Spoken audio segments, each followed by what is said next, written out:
We've talked to some other, newer head coaches in the league, some younger ones that were not far removed from playing, and they've kind of talked about they've had, a signature moment in their head where they're like, oh crap, like they not exactly embarrassed themselves, but they've had to make a split-second decision and felt like they weren't ready.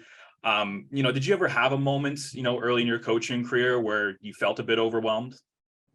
I would probably not say overwhelmed. I've definitely made mistakes in games. But overwhelmed, the funny thing, I really haven't been. I've just enjoyed it. I've leaned a lot to prayer and scripture whenever I really, really get down. I share that with my guys, and I'd probably say that's what's made me always have a peace with everything that I do, and improve everything I do, and progress in everything I do. But I obviously make a ton of mistakes. But I just tell my guys too, we always got to make progress. We always got to, come the next day with the right attitude, mentally, physically, spiritually, and just start taking steps towards the right direction, and we'll be all right. That first year in Sudbury, pretty successful season. You guys had a winning record. You went on to lose to a St. John's team in the playoffs that went all the way to the finals. Looking back, is that a successful year for you, a head coach GM first season? Yeah, I would say it was. I had a blast. I loved every minute of it. I told the guys numerous times that this was my third year. I think we would have made it a lot farther, but sorry guys, it's my first year. Thanks for rolling with the punches and the inexperience, but they had my back. I had their backs, and at the end of the day, I think we surprised a ton of people, a ton of ups and downs. But that's every year that you go through, especially with the first year head coach. But I enjoyed every second of it. Enjoyed it a lot. You mentioned that if it was your third year, you think you guys would have gone a bit farther. Is that just come down to decision making and experience, or what would you pinpoint that to?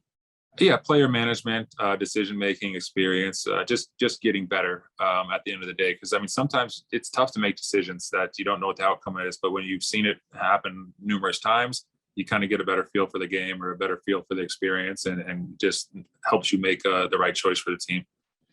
Do you feel like it makes it easier for you to connect with your guys, considering that you're not far removed from playing in the league yourself? Yeah, I think that's why you see a ton of younger coaches nowadays, is because there's so many things with cell phones, social media, just everything that's out there that the world has to offer. And I wasn't that far removed from that. Not necessarily the playing days, just the age gap makes a difference.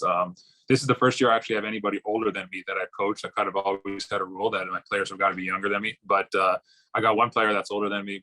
It's great. It's Evan Harris, and I know him because we actually played versus each other in Germany back in 2011.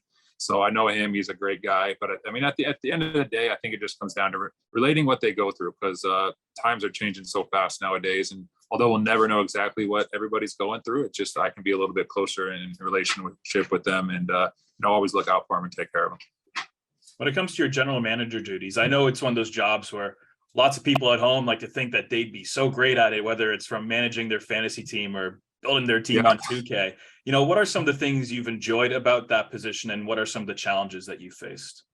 I probably actually enjoy that part the most, to tell you the truth. I enjoy the GM part. I kind of enjoy picking the pieces, putting the pieces together, looking at the schedules, just looking at everything that it's going to help the guys do a better job on the court.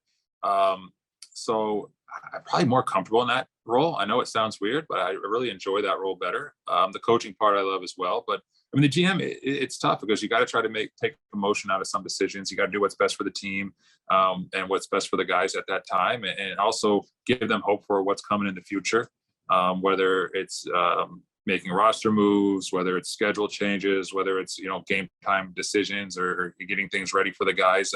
There's a lot that goes into it that people have absolutely no idea that that's what you do, but you got to do it, and you got to make sure it's under control and that the organization is running smoothly.